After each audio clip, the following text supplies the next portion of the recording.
Tamara Colbert. Good morning, Madam Chairman. It's actually the Texas pronunciation is Colbert, for the record.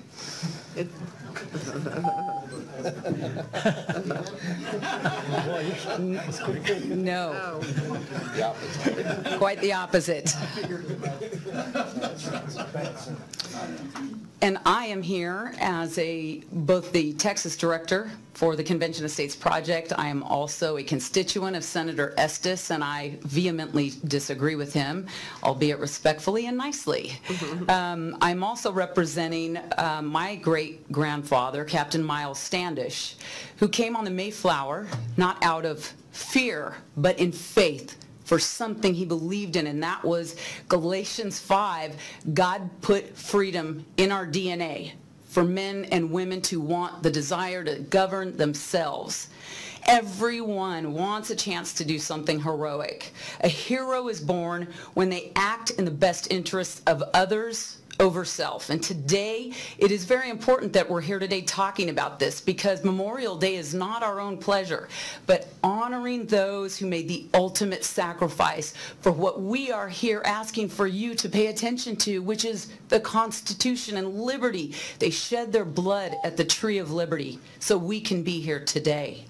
God didn't give us a spirit of timidity, but power, self-discipline, and love. America's founders didn't agree on everything, but they did agree that ultimate power in government should reside in a body of laws. That's why they created the Constitution, and that Constitution must be protected and reside close to the people in their states, not with one man and not with a large centralized federal government.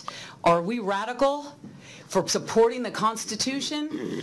Then I am guilty of being a radical self-governance activist, and I am looking for all of you to do the right thing, the honorable thing, and that is vote for liberty. Give it a thumbs up. And on this day, as we stand up for liberty and fight for the full and complete constitutional restoration of our nation, we likewise honor the memory of those who have fallen and come before doing the same. Thank you, ma'am. Tim Dowdy? Tom Dowdy, sorry. Yes. Madam Chair? Yes. Can I ask a question? Sure, you're recognized. Ms. Colbert, that was great. Thank you, sir. Yeah, appreciate your testimony and your heritage and standing up for it, especially in this environment. So sometimes that becomes more rare, you know. But so what are your feelings about some of the testimony and concerns related to a runaway convention and not limiting the subject matter to the call, and just fears of doing something that our founders obviously empowered us to do, because the language is in Article 5, correct? Absolutely. Yeah, versus where we are as a nation today.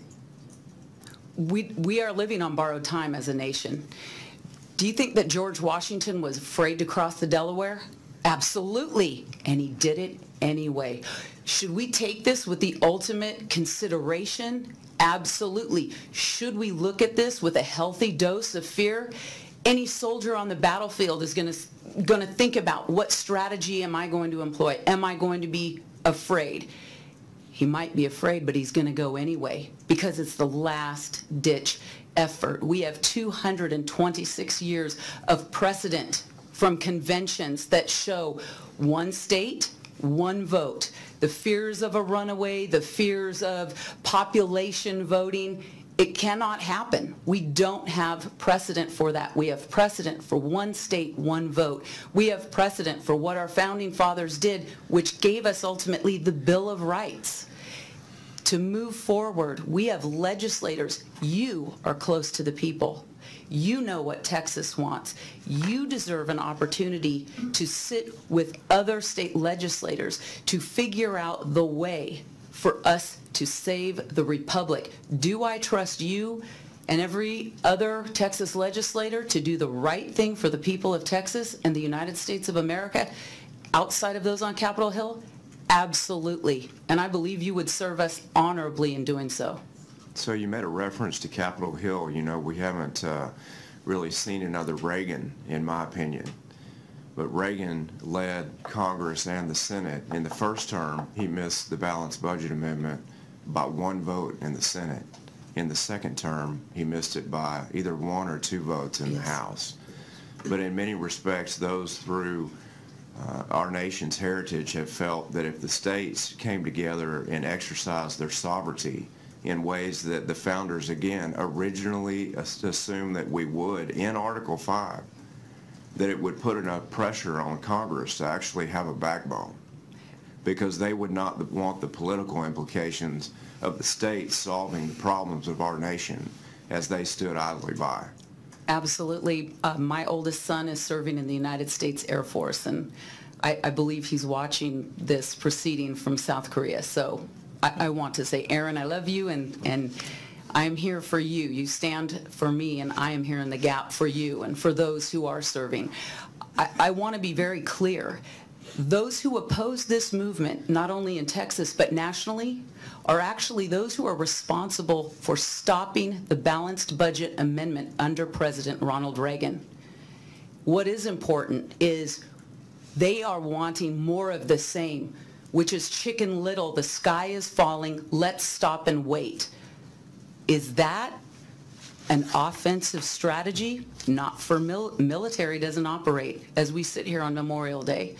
We need to go on the complete offense to save our nation. And that should be finding our representatives getting together to come up with solutions. For goodness sakes, every step of the way they have told us we couldn't fight back in World War II. We would never win. And I have to say, Senator, at every step during this legislative cycle, everyone told us we would never get here.